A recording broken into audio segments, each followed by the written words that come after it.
Jadi saya lakukan penyelidikan lah selama tahun 20 dan memang betul utang yang ditagih itu 70 miliar lebih, bahkan bunganya terus berjalan bisa 90 miliar. Itu tahun 20 awal 21 saya mengusulkan kepada pemegang saham, ini orang-orang yang bekerja di sini kacau semua ini, harus di PHK. Terjadilah PHK. Memang kemudian sebagian kita panggil kembali setelah kita seleksi dengan baik, dan pabrik berjalan terus sambil saya pribadi meneliti, membuat analisis terhadap apa sebetulnya yang terjadi, sampai kemudian saya mempunyai kesimpulan bahwa antara pengurus lama dengan pihak BNI ini kelihatannya patut diduga ada sebuah kerjasama yang tidak baik lah. Niatnya itu tidak baik. Bagaimana bisa kredit yang diberikan pada awal tahun 2000, sejumlah kredit, ada 4 yang terbesar, ada 20 miliar setengah, ada 35 miliar lebih, ada US dollar 650, itu dibuatnya 650.000, kemudian naik menjadi 1.750.000,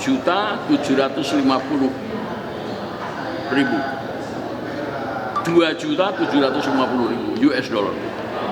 Itu semua dari sejak awal 2000 sampai tahun 2020 diperpanjang, diperbarui,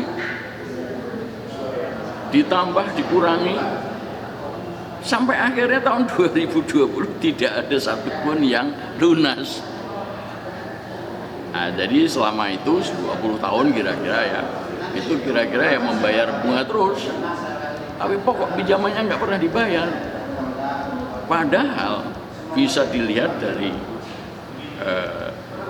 neraca laba rugi, dari neraca kekayaan kewajiban, itu tersimpan yang namanya persediaan itu yang besarnya sampai 40 sampai 90 miliar.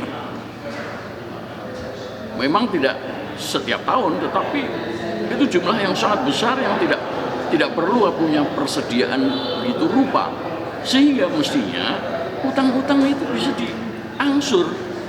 Nah, ini tidak dilakukan begitu, melainkan diperpanjang, ditambah, dikurangi, itu ada tunggakan, sampai akhirnya tidak lunas. Nah, kita bahkan selama ini nggak pernah menikmati dividen, ya, dan lain-lain. Ini harus dibongkar. Pengurus lama yang nggak benar maupun pihak bank yang mengelola uang negara dengan cara yang salah. Oleh sebab itu, saya dengan segala senang hati ketika ditunjuk untuk menjadi penggugat, saya terima itu. Saya tidak perlu memanggil pengacara, karena banyak pengacara yang tidak tahu mengenai bagaimana urusan manajemen keuangan. Nah, saya kebetulan ahlinya. Jadi saya menghadapi ini selain dengan senang hati, saya juga melakukannya sendiri. Kalau saya memanggil pengacara untuk membantu saya, pasti pengacaranya juga akan datang ke saya setiap kali, tanya ini, tanya itu. Itulah sebetulnya sekelumit perkara ini. Bahkan di dalam surat gugatan saya katakan bahwa ini bisa masuk tipikor karena Bank BUMN mengelola uang negara dengan cara seperti itu. Harusnya kan dia memberi pinjaman, memberi utangan, itu kan berhasil. Kalau berhasil banknya untung, bisnisnya juga maju. Ini enggak, bisnisnya kolaps. Saya khawatir nanti tujuannya yang utama adalah membeli aset-aset perusahaan, lalu dijual ke orang.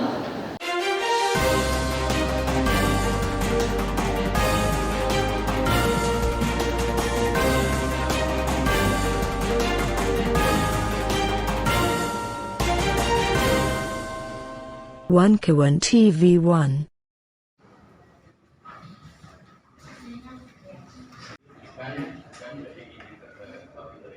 Kemudian dari TM Madi Syahat hadir ya.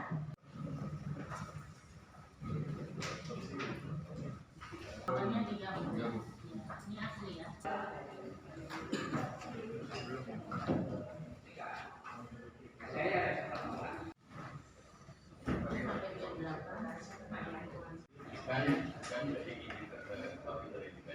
Hari Selasa tanggal.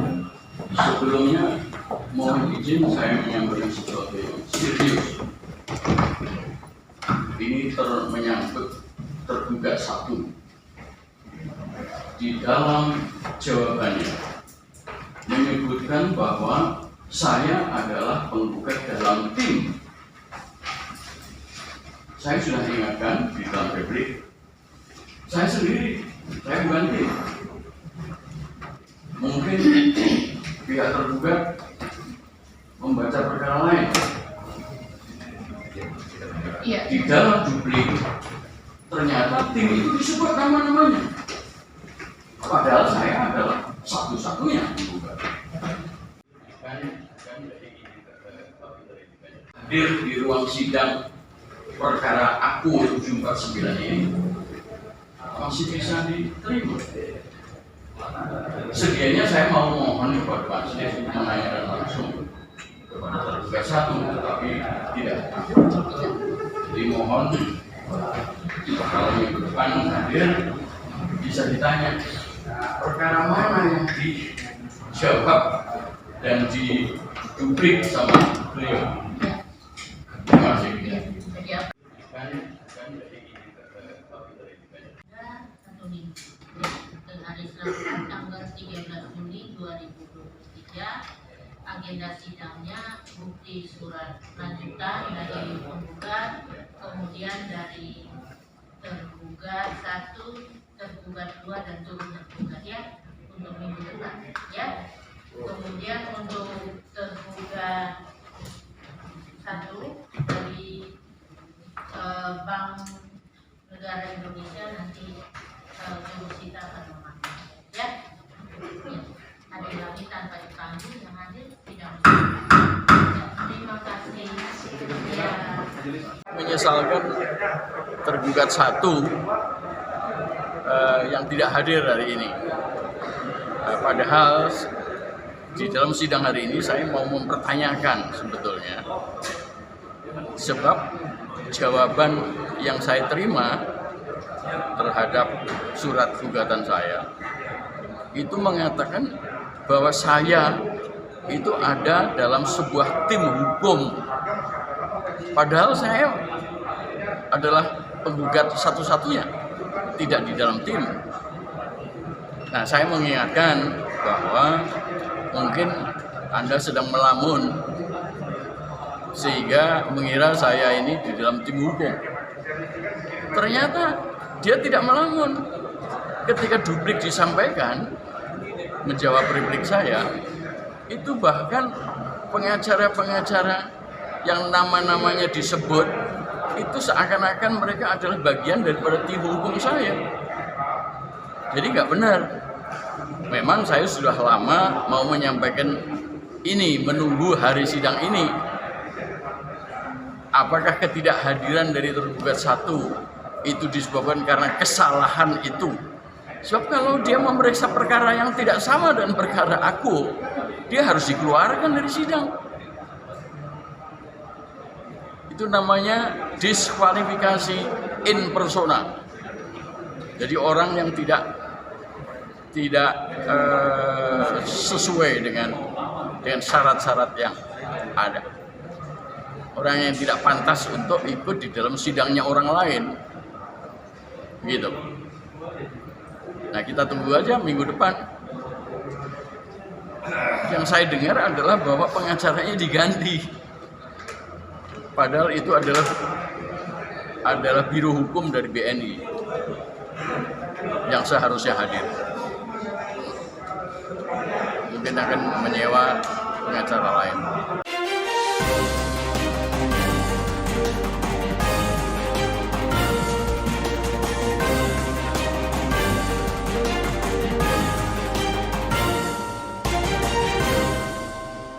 One Kawan TV 1